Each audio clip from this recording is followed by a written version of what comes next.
Hello, welcome back to the reading of the poem of the Man God, written by Maria Valtorta, Volume 2. Chapter 250, Part 2. At Tyre, Jesus speaks of perseverance.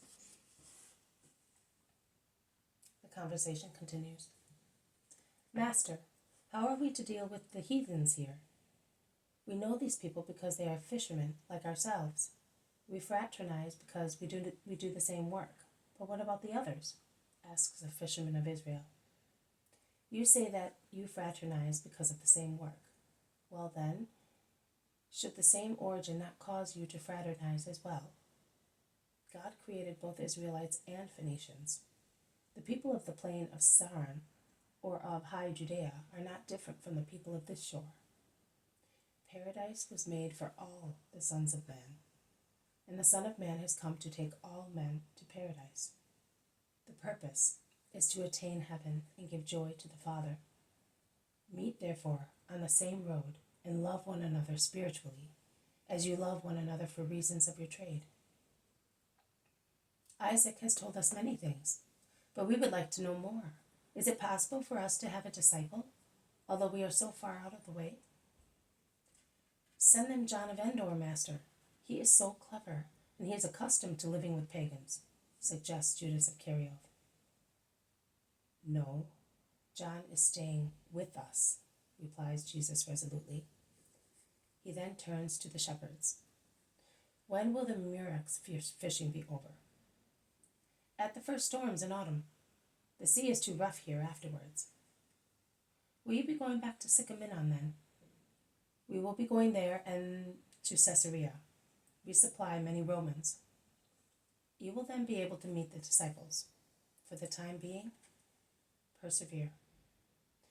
On board my boat there is one whom I did not want, and he came here almost in your name.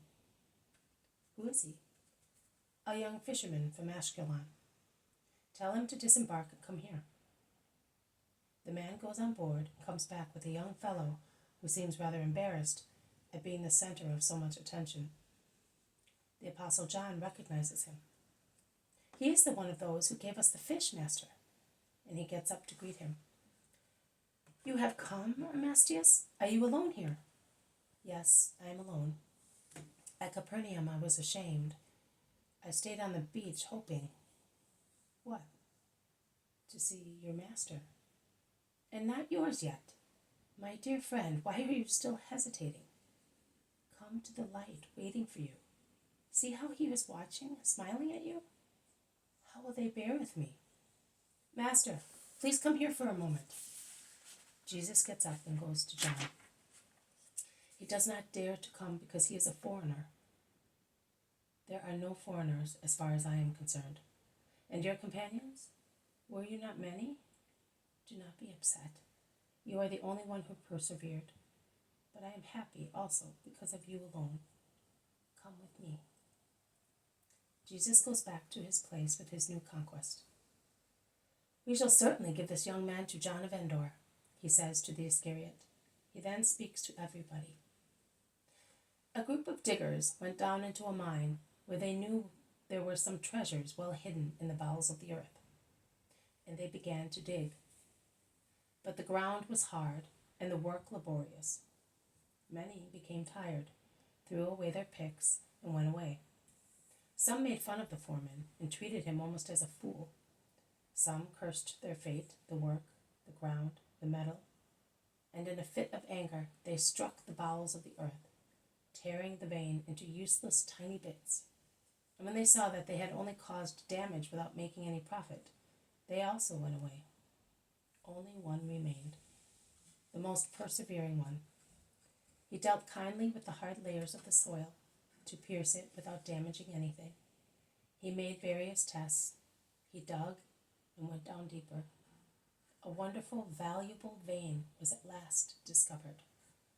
The perseverance of the miner was thus rewarded, and with the most pure metal he had found, he was able to get many work contracts, a great glory, and many customers, because everybody wanted that metal, which perseverance only was able to find, whereas lazy or angry people had achieved nothing. But once the gold has been found, it It must, in its turn, persevere and be available to be worked on in order to become beautiful and ready to be used by the goldsmith. If the gold, after being excavated, should refuse to undergo further treatment, however painful it might be, it would remain a coarse metal, unsuitable to be worked on. You can thus see that the first enthusiasm is not enough to be successful, either as apostles or disciples or believers. It is necessary to persevere.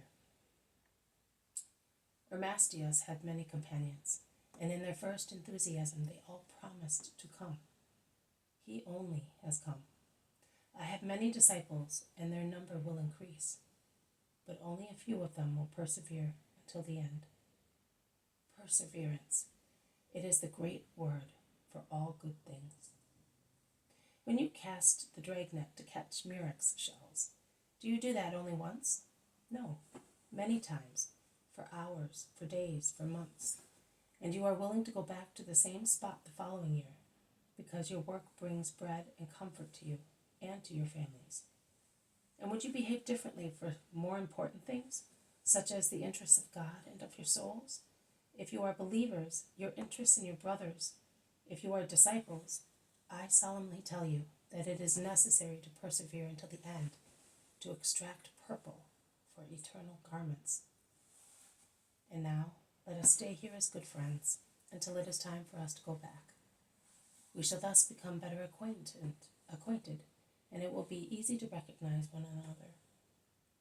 And they spread out in the little rocky bay, cooking mussels and crabs caught on the rocks, and little fish caught with small nets. Some sleep on dried seaweeds in caves opened in the rock by earthquakes or by the sea, while sky and sea are a dazzling blue, kissing each other at the horizon.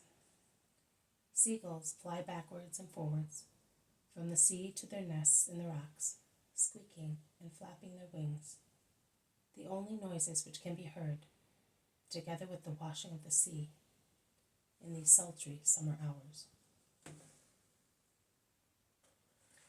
This has been a reading from the poem of the Man-God, written by Maria Valtorta, Volume 2. Thank you for Chapter 250, Part 2, At Tyre, Jesus Speaks of Perseverance. Thank you for listening. I will see you tomorrow.